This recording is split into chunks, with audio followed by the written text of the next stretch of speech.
Welcome to Building Your First Application, Part 2 of 3. This video will focus on the logic layer of the builder, which is used to define the application functionality and rules.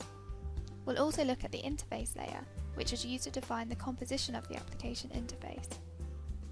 First, we'll look at creating some simple logic for our application. We'll do this by creating a standard action. For example, new person. We can then associate it with an icon and select from the range of standard actions. In this case, we're going to create a new object. Simply, we give it a value, which is the object name of the value. We also want to be able to list and open the person record. Again, we specify which type of object we want to list or open.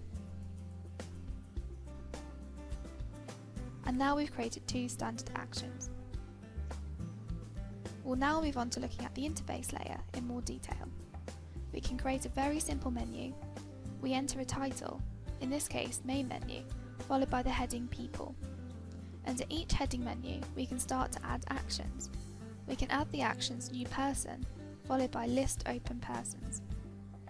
We can also add a toolbar, in which we can specify whether the toolbar will be displayed with text and icons, or just icons.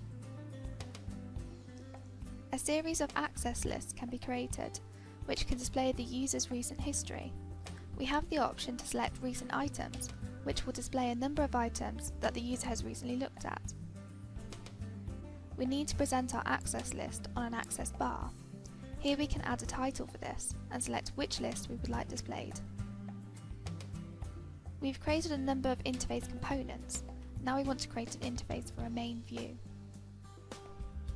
We can select from a number of predefined layouts and include the menu, access bar and toolbar. There's a tick box displayed on the screen referring to whether the view should be secure or not. For now, we'll make this view unsecure, which means the user doesn't need a username or password to access it. For example, it could be a public view.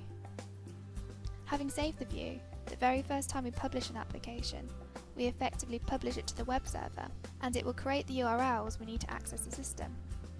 We select the Regenerate Application List button.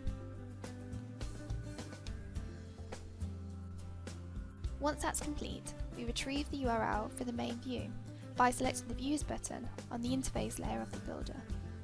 We select the view and press Launch to display the web address. We can simply copy and paste the view's URL into a browser to view what we have built so far. Part 3 will focus on indexing and secure and unsecure views. Thank you for listening.